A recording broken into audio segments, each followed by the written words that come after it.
Welcome back to my channel guys. ఈ war impact ఏదైతే ఉందో ఆల్రెడీ ఇండియాలో తెలుస్తుంది. ఈరోజు థర్డ్ డే ఇండియాలో ఎల్పిజి షార్టేజ్. ఓకే, ఢిల్లీలో కానీ చెన్నైలో కానీ వేరే కర్ణాటక తెలంగాణలో కొన్ని ప్లేసెస్లో చాలా అక్కడ కమర్షియల్ సిలిండర్స్ ఏదైతే ఉన్నాయో రెస్టారెంట్స్ లేదంటే పెద్ద ఏదైతే కమర్షియల్ బిజినెస్ కోసం వాడే గ్యాస్ సిలిండర్స్ ఉంటాయి, కొంచెం పెద్ద సైజులు ఉంటాయి, ఎక్కువ కాస్ట్ ఉంటాయి. మన రెసిడెన్షియల్ కంటే కొంచెం ఎక్కువ కాస్ట్ ఉంటుంది ఇంట్లో తెచ్చుకునే దానికంటే. ఆ సిలిండర్స్లో షార్టేజ్ వచ్చేసింది. వాళ్ళకి గ్యాస్ సిలిండర్స్ లేవు. దానివల్ల మెన్యూలో ఏదైతే మెన్యూ ఉంటాయి కదా అందులో చాలా ఐటమ్స్ తీసేసారు. అదెందుకు ఇండియన్ రైల్వేస్లో కూడా ఇండక్షన్ స్టవ్ వాడండి లేదా మైక్రోవేవ్ వాడండి, గ్యాస్ సిలిండర్ లేదని గవర్నమెంట్ చెప్పేసింది. ఇరాన్ వార్ స్ట్రాటజీ ఏదైతే వాళ్ళు అనుకున్నారో వాళ్ళు ఎగ్జాక్ట్గా వాళ్ళు ఇంప్లిమెంట్ చేస్తున్నారు. ఎట్లనంటే ఇండియాలో 65% ఏదైతే ఎల్పిజి రిక్వైర్మెంట్ ఉందో అది మనము ఈ గల్ఫ్ నేషన్స్ ఏవైతే ఉన్నాయో యుఏఈ, సౌదీ అరబ్, ఖతర్ ఇక్కడ నుంచి తెచ్చుకుంటాం. ఓకేనా, అవన్నీ వచ్చేవి నేను చెప్పినట్టు ఇది ముందు వీడియోస్లో చెప్పిన స్ట్రైట్ ఆఫ్ హార్మోజ్ అన్నది ఒకటి ఉంటుంది, చాలా స్ట్రాటజిక్ ప్లేస్, సీ రూట్ ఆ ఏరియా నుంచి వస్తుంది. ఇప్పుడు ఆ ఏరియా మొత్తం ఇరాన్ చోక్ వేసింది. ఓకే, అంటే అక్కడ నుంచి ఏ షిప్మెంట్స్ వెళ్తలేవు ఇప్పుడు ప్రస్తుతానికి. దానివల్ల 3 days నుండి ఇండియాలో ఎల్పిజి సిలిండర్ షార్టేజ్. మీరు ఒకవేళ కొద్ది రోజుల తర్వాత గ్యాస్ సిలిండర్ ప్రైస్ పెరిగినా ఆశ్చర్యపోకండి. ఒకవేళ ఈ కాన్ఫ్లిక్ట్ ఇట్లనే ఎస్కలేట్ అవుతూ పోతే ఇంకా ముందుకెళ్తే ఈ వార్. ఇప్పుడు నేను చెప్పేది ఏంటంటే ఇరాన్ ఏదైతే వార్ స్ట్రాటజీ వాళ్ళకి తెలుసు యుఎస్ తోని మిలిటరీలీ వాళ్ళు ఫైట్ చేయలేరు, లాస్ట్కి ఓడిపోతారని. ఎంత ట్రై చేసినా లాస్ట్కి ఓడిపోతారు. ఎందుకంటే పెద్ద పెద్ద వేరే దేశాలు, చైనా, రష్యా, పెద్ద పెద్ద వేరే దేశాలు ఎవ్వరు దీని గురించి మాట్లాడతలేరు, అందరూ సైలెంట్గా ఉన్నారు. ఈ కాన్ఫ్లిక్ట్ లో ప్రస్తుతానికి యుఎస్ ఇంకా ఇరాన్ మాత్రమే ఉంది. ఇజ్రాయెల్ కూడా లెబనన్ ఫ్రంట్ వాళ్ళది ఏదో అక్కడ హిజ్బుల్లాతో ఫైట్ చేస్తుంది. వాళ్ళు ఈ కాన్ఫ్లిక్ట్ కొంచెం ఫేడ్ అవుట్ అయిపోయినారు. ఇరాన్ ఏం చేస్తుందంటే చాలా స్ట్రాటజిక్ గా వాళ్ళు మన మీద మిసైల్స్ చేస్తారు, మీద ఎక్కడన్నా సివిలియన్స్ మీద వేసిన బిల్డింగ్స్ మీద వేయడం ఆపేసి ఎక్కడైతే ఆయిల్ రిజర్వ్స్ ఉన్నాయో సౌదీ అరబ్ లో కానీ, అరామ్కో బిల్డింగ్స్ కానీ, ఖతర్ ఎనర్జీ బిల్డింగ్ కానీ, ఎక్కడైతే ఆయిల్ మైనింగ్ జరుగుతుంది అక్కడ మిసైల్స్ చేస్తున్నారు. ఎక్కడైతే రిజర్వ్స్ ఉన్నాయి అక్కడ మిసైల్స్ చేస్తున్నారు. కంప్లీట్గా చూస్తే ఆ మిడిల్ ఈస్టర్న్లో ఎక్కడెక్కడైతే ఆయిల్కి సంబంధించిన బిజినెస్ ఇన్ఫ్రాస్ట్రక్చర్ ఉందో దాని మీద అటాక్ చేస్తుంది ఇరాన్. ఇప్పుడు యుఎస్ గురించి ఒకటి చెప్పాలి మీకు. యుఎస్ అనేది ఇది ఒక షార్ట్ టర్మ్ చిన్న వారు, మనము వస్తాము మనం ఏం చేయాలో చేసేసి వెళ్ళిపోతాం అనుకున్నారు. వాళ్ళు $6 billion బడ్జెట్ సంథింగ్ వేసుకుని వచ్చారంట. కానీ ఇప్పుడు వాళ్ళు ఇక్కడ నుంచి ఆయిల్ వెళ్ళి పంపించాలన్నా కూడా షిప్మెంట్స్ కి ఎస్కాట్ పంపిస్తున్నారు. ఎస్కాట్ ఇవన్నీ డ్రోన్స్, పెద్ద పెద్ద ఒక్కొక్క డ్రోన్ $20,000, $50,000 ఇంత కాస్ట్లీ ఉంటుంది. వాళ్ళకి రోజు ఖర్చే దగ్గర $2 billion వరకు హిట్ అవుతుందని అల్ జజీరాలో వచ్చింది. ఈ వార్ ఏదైతే ఉందో ఈ వార్ కి మనం ఇంత హెఫ్టీ అమౌంట్ పే చేయాలా, గెలిచి కూడా లాభం ఏముంది ఇంత ఖర్చు పెట్టేసినాక అనే ఒక స్టేట్ కి యుఎస్ వెళ్తుంది స్లోగా. ఎందుకంటే వాళ్ళకి ప్రెషర్ స్టార్ట్ అయింది. ఇంకో విషయం ఏంటంటే ఇరాన్ వార్ స్ట్రాటజీ ఎట్లయితే ఇట్లా స్ట్రైట్ ఆఫ్ హార్మోస్ చోక్ చేసింది కదా, అది ఎట్లా చోక్ చేస్తుందంటే ఫస్ట్ మీరు స్ట్రైట్ ఆఫ్ హార్మోస్ నుంచి ఆడ ఇంత హాస్టిలిటీస్ ఉన్నాయన్నప్పుడు ఏ షిప్మెంట్ రాదు. ఎందుకంటే ఒక్కొక్క షిప్మెంట్ లో కొన్ని lakhs of barrels ఉంటాయి. అవి చాలా ఎక్స్పెన్సివ్, కొన్ని $millions కాస్ట్ ఉంటుంది. అది బై ఛాన్స్ ఏదైనా మిసైల్ వచ్చి పడ్డా లేదంటే ఏమన్నా అయినా కూడా దానికి ప్రైవేట్ ప్లేయర్స్ ఎవరైతే ఉంటారో వాళ్ళకి చాలా లాస్ అవుతుంది.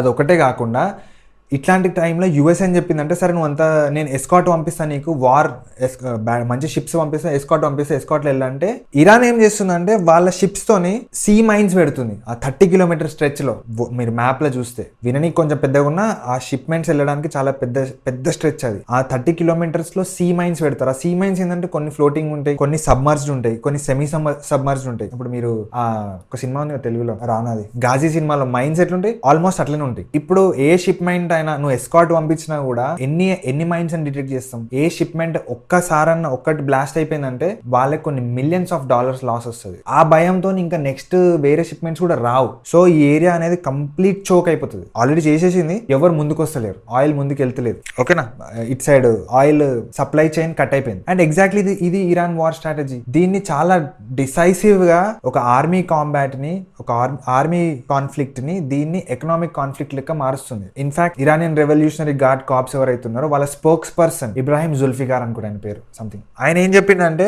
యుఎస్ కి డైరెక్ట్ గా మీరు బ్యారెల్ కి $200 టాలరేట్ చేయగలుగుతారు, ఈ ప్రైస్ మీరు టాలరేట్ చేయగలుగుతారంటే ఈ వార్ ని కంటిన్యూ చేయండి, ఎందుకంటే మేము అక్కడికి తీసుకెళ్తాం. వాళ్ళు కాన్ఫిడెంట్ గా ఉన్నారు, చాలా కాన్ఫిడెంట్ గా ఒక్క బ్యారెల్ $200 హిట్ అవుతుంది, మేము చేస్తాం అది అని. ఎందుకంటే మీరు ఇంతకుముందు క్రూడ్ ఆయిల్ ప్రైస్ కూడా, బ్రెంట్ క్రూడ్ కూడా చాలా ఫ్లక్చువేట్ అవుతుంది. ఒకసారి 110 అవుతుంది, ఒకసారి 115, మళ్ళీ 106 మళ్ళీ వీళ్ళు మొత్తానికి ప్రపంచానికే చోక్ చేసి ఇంకా పెరుగుతుంది. ఎల్పిజి కూడా అక్కడ నుంచి వస్తుంది కాబట్టి ఇండియాలో ఆల్రెడీ ఎల్పిజి స్టార్ట్ అయిపోయింది క్రైసిస్. కమర్షియల్ సిలిండర్స్ అవైలబిలిటీ లేదు. గవర్నమెంట్స్ ఏవైతే ఢిల్లీ గవర్నమెంట్ అయితే ఫస్ట్ మీరు వాళ్ళు డైరెక్ట్ గా ఆర్డర్స్ ఇచ్చారు ఏంటంటే ఫస్ట్ రెసిడెన్షియల్ పర్పస్ కోసం ఎవరైతే సిలిండర్స్ అంటే మన హౌస్ హోల్డ్ పర్పస్ ఉంటుంది దాన్ని ప్రయారిటైజ్ చేయండి, ఈ కమర్షియల్ ఆపేసేయండి. అటు సైడ్ రైల్వేస్ కూడా మీరు మైక్రోవేవ్ వాడండి, ఇండక్షన్ వాడండి, ఇక సిలిండర్స్ అయితే షార్టేజ్ ఉందని. ఇది ఇట్లనే మన దగ్గర స్ట్రాటజిక్ రిజర్వ్స్ ఉంటాయి, అదో 1 month 2 months వరకు ఉంటాయి. ఎన్ని రోజులు ఈ కాన్ఫ్లిక్ట్ ఎన్ని రోజులు వెళ్తుందో కూడా చాలా అంబిగ్యూటీ ఎక్కువ ఉంది దీంట్లో, ఎన్ని రోజులు తీసుకుపోతారు దీన్ని ముందుకని. ఇవన్నీ చూస్తున్నప్పుడు ఇండియాలో ఆల్రెడీ దీని ఇంపాక్ట్ తెలుస్తుంది. అట్లనే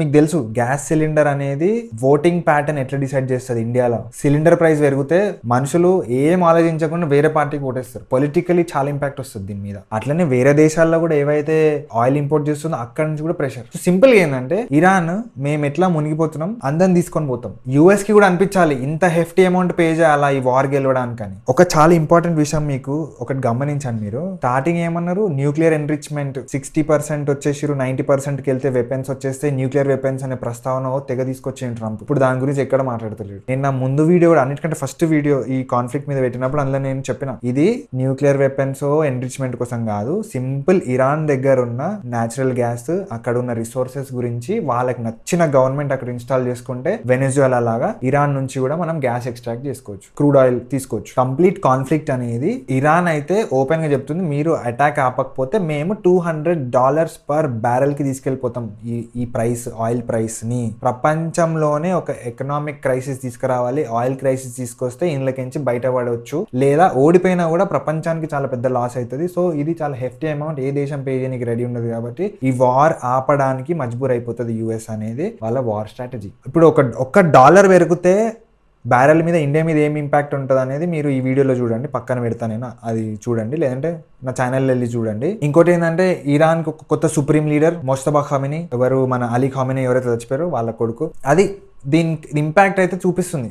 మన గవర్నమెంట్ కూడా మేనేజ్ చేస్తుందని చెప్తలేదు బయటికి, కానీ చాలా టఫ్ అవుతుంది. ఇది ఇంకో 1 week ఎస్కలేట్ అయిందంటే మీకు 1 weekలోనే చాలా మేజర్ ఇంపాక్ట్ కనిపిస్తుంది. అంతేందుకు ఇంటి హౌస్ హోల్డ్ గ్యాస్ మీద ప్రైస్ చూస్తారు మీరు. ఇప్పుడు 965 ఉంది కదా, ఈజీగా 1000 టచ్ అయ్యే ఛాన్స్ ఉంటుంది. ఇది ఇట్లనే ఎస్కలేట్ అయితే. So that's it for the video. Thank you very much for watching.